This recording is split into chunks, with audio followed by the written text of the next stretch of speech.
En el año 2014, en Cadereyta Jiménez, Nuevo León, se detectó una fuga de petróleo por parte de un ducto de Pemex. A pesar de la rápida acción de las autoridades mexicanas, el petróleo alcanzó a llegar a un cuerpo de agua llamado Río San Juan, el cual se encuentra muy cerca de la refinería, provocando serios problemas ambientales y sociales en la zona.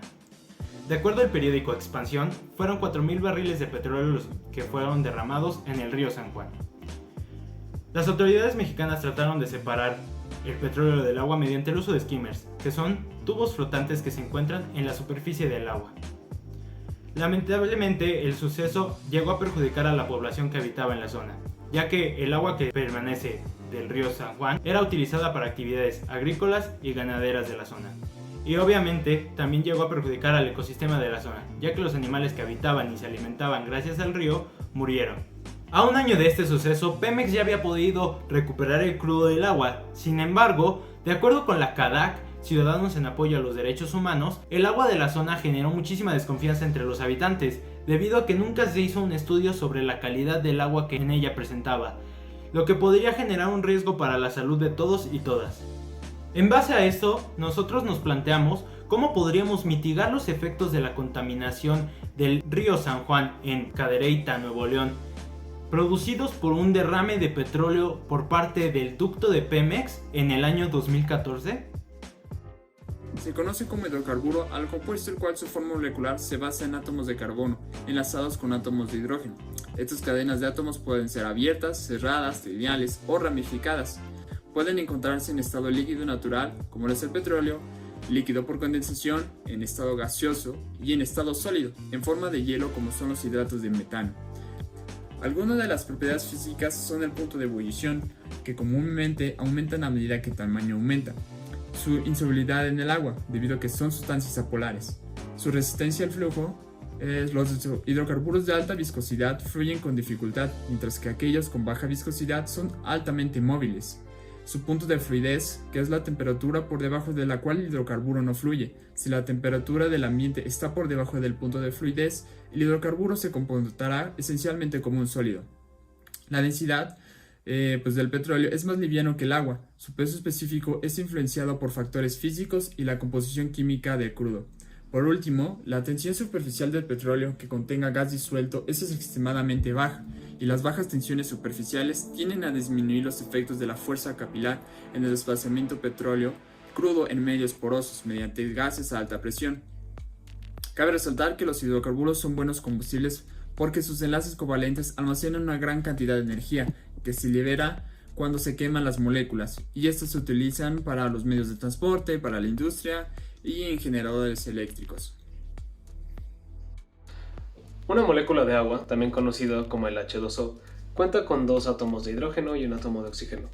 Esta molécula es considerada como dipolar, ya que ambos elementos presentan cargas parciales, siendo las del oxígeno negativas y las del hidrógeno positivas. En su enlace crean puentes de hidrógeno y están a una disposición de 105 grados entre cada uno. Los hidrocarburos, como los que conforman el petróleo, únicamente pueden estar formados de dos átomos, carbono e hidrógeno. Estos forman cadenas carbono-carbono o carbono-hidrógeno y deben de cumplir una regla tetravalente. Esto significa que cada carbono solo puede estar simultáneamente unido por 4 enlaces. Dependiendo del tipo de hidrocarburo del que se esté hablando, tendremos una forma distinta en sus cadenas. Principalmente existen dos clasificaciones, los alifáticos y los aromáticos. Los aromáticos, como el benceno y todos sus derivados, usualmente forman cadenas cíclicas en sus enlaces, alternando entre enlaces dobles y enlaces simples. En cambio, los alifáticos, como lo son los alcanos, alquenos y alquinos, no son cíclicos, pero su estructura es libre y no es cerrada. Las fuerzas intermoleculares que participan en los hidrocarburos son las fuerzas de dispersión, ya que estas fuerzas de dispersión se caracterizan por tener moléculas apolares e interacción apolar-apolar. Estas moléculas son apolares debido a su baja electronegatividad entre ellas. Por otra parte, el H2O presenta una fuerza intermolecular dipolo-dipolo, debido a que el oxígeno tiene una carga negativa y el hidrógeno una carga positiva. Esto debido a que el hidrógeno cede su único electrón de valencia al oxígeno para que el oxígeno pueda cumplir la regla del octeto y así ser estable. Sin embargo, cuando una molécula de agua se junta con otra molécula de agua, presenta un enlace por puente de hidrógeno, debido a que el hidrógeno se junta con el oxígeno de otra molécula de agua para que así generen el que ya dije, enlace por puente de hidrógeno. Cuando el hidrocarburo y el agua se juntan, la molécula del agua genera un enlace dipolo-dipolo inducido, ya que la molécula del agua es polar y la molécula del hidrocarburo es apolar. Esto quiere decir que el agua convierte al hidrocarburo en un dipolo inducido o un dipolo momentáneo. Esto provoca una fuerza muy débil entre ellas, lo cual impide que el hidrocarburo pueda juntarse con el agua, lo que hace posible una extracción y o separación del hidrocarburo del agua. Para poder separar hidrocarburos del agua existen varios métodos, uno de ellos siendo la utilización de barreras flotantes, que es el que se nos explicó en la redacción de la citación problema. Este método se basa en la utilización de barreras flotantes para poder ir filtrando el agua poco a poco hasta que ésta sea completamente descontaminada. Sin embargo, también se puede ir un paso más allá, utilizando el tipo de tanque skimmer, el cual está encargado de la aspiración y contención de estas contaminantes que se encuentran en la superficie del agua, como es el caso de los hidrocarburos, ya que al tener una densidad menor a la del agua, estos llegan a flotar. Otro método que puede ser aplicado es el método de separación y descomposición, el cual se basa en los principios de solubilidad de la materia. En este caso se necesitaría saber cuál es la sustancia que está siendo contaminante en el agua para así poder utilizar una sustancia en la que éste sea soluble. Sin embargo, este método no es tan efectivo, ya que depende demasiado de la sustancia que sea derramada y si la sustancia que se ocupará como solvente será o no será tóxica para el agua. Para cuerpos de agua mucho más pequeños y que no representan una ardua labor humana, también se pueden ocupar los métodos de floculación y coagulación. La coagulación es un proceso que destabiliza las partículas coloides para formar agregados entre ellas, y la floculación es la aglomeración de estas partículas en folículos que tienden a depositarse en el fondo. De esta forma se potencia la decantación para conseguir separar estas partículas o agregados en el agua, y así descontaminar la misma. El método más sencillo sería por decantación. Recordemos que el petróleo está constituido por carbono e hidrógeno, además de tener una densidad de entre 0.75 y 95 gramos, lo cual lo hace un líquido de menor densidad al agua. En pocas palabras, es una sustancia invisible, ya que no consigue crear una franja homogénea con el agua. Para lograr la separación de los líquidos se ocupará un embudo de separación, el cual es un recipiente de vidrio con forma de cono invertido. Tiene un desagüe en la parte de abajo que permite la salida de los líquidos a separar hacia un recipiente inferior. El flujo se regula con una válvula que se ubica en la parte inferior del embudo. Entrando ya de lleno con la decantación, se introducirá el petróleo en el embudo para posteriormente dejarlo reposando hasta que finalmente se separen dos capas. Por ley del agua deberá permanecer en la parte de abajo del cono y el petróleo debería subir a la superficie. Posteriormente se abre la llave que incluye el embudo para dejar salir el agua.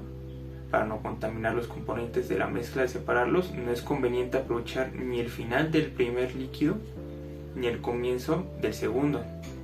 Finalmente tomamos otro recipiente, recogemos el segundo líquido, o sea el petróleo. De esta manera ya tendríamos separados ambos líquidos. Para mí la problemática que se nos ha enfrentado en este reto es una de las más importantes en la sociedad humana hoy en día, ya que puede que pasen menos de 6 meses y escuches en algún noticiero alrededor del mundo que ha habido otro derrame de algún tipo de aceite o de petróleo. Esto realmente se nos ha vuelto algo normal y algo como lo que debe pasar, sin embargo no es así, y está en nuestras manos como especie humana y como sociedad tratar de detener o encontrar alguna solución para esta problemática. El derecho al agua en esta problemática no fue respetado, ya que una vez que el petróleo hizo contacto con el agua, esta se volvió tóxica para el consumo humano. Sin embargo, sí puede ser limpiada y puede ser reutilizada esta fuente de agua, pero el tiempo que conllevaría esto dejaría una comunidad completamente sin el acceso al agua. Por lo tanto, no está respetado el derecho que es esencial para el ser humano. El derrame del petróleo en el agua tiene efectos tanto en lo ambiental como en lo social. En el ámbito ambiental, este afecta debido a que crea una película sobre la superficie del agua que impide el paso de la luz. Son varios los organismos, como las algas, que necesitan de esta luz para poder realizar su fotosíntesis. Además, son varios los organismos que también se ven afectados o inclusive pueden llegar a su muerte debido a los altos contaminantes y tóxicos que contiene el petróleo. A largo plazo, el sistema reproductivo y de alimentación puede verse afectado en todo el ecosistema. El tiempo de recuperación en cada ecosistema es diferente. Esto debido a que unos son más dinámicos que otros, pero en un derrame leve puede verse un tiempo de recuperación de 10 a 20 años. Sin embargo, en fondos marinos o en la costa, este puede ser de hasta un siglo. Con respecto al derecho al agua y un medio ambiente sano, para esta comunidad, yo siento que fue afectada de una gran manera. ¿Esto por qué? Porque es indiscutible el gran papel que éste toma para poder realizar un plan de vida digno.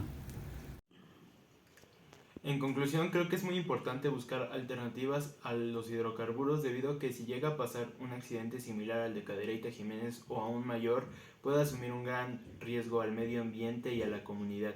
Por ello, creo que es importante buscar soluciones a este problema para evitarlo, usando nuevas energías o utilizando alternativas a los hidrocarburos.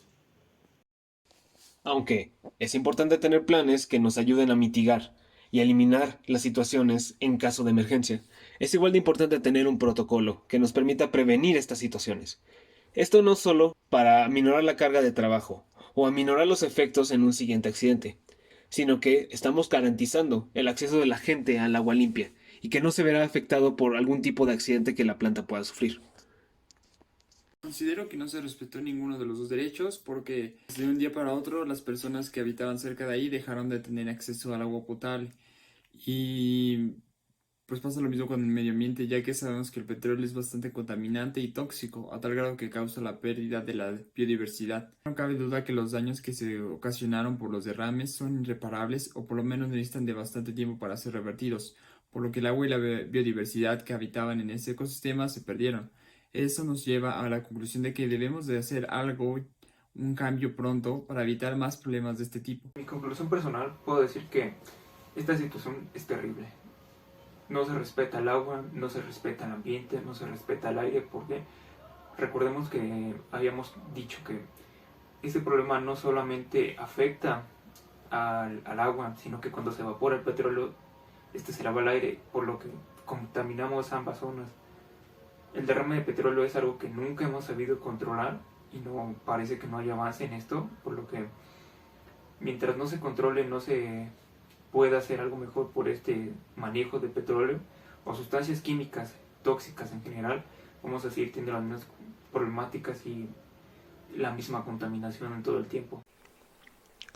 Nosotros como especie humana, a pesar de que creemos que tenemos una buena cultura para poder prevenir y en caso de que sucedan poderlo resolver todo este tipo de problemas con los hidrocarburos, realmente no es así y estamos lejos de serlo.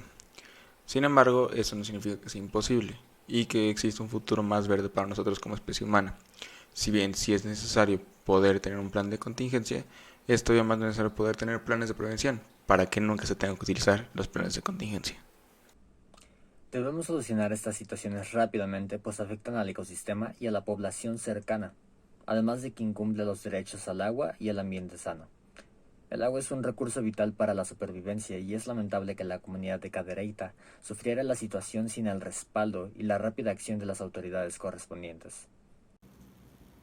En conclusión, a pesar de tener una buena cultura de prevención en contra de acontecimientos relacionados al derrame de petróleo, es de suma importancia saber cómo actuar de una manera inmediata y certera en caso de una eventualidad o un percance, por lo cual conocer la composición química de los elementos involucrados y cómo interactúan estos entre sí es de suma importancia para saber cómo combatir el problema. Una vez analizado e investigado, se puede llegar a la conclusión de que nuestra propuesta es la más acertada para mitigar los daños que se pueden llegar a provocar. Esto debido a la innovación que presentamos en nuestra acción. Finalmente, los daños hechos tanto al ambiente como a la sociedad son muy grandes, una razón más por lo cual debemos saber cómo actuar. Esto debido a que podemos ayudar a que los daños que se lleguen a presentar sean menores.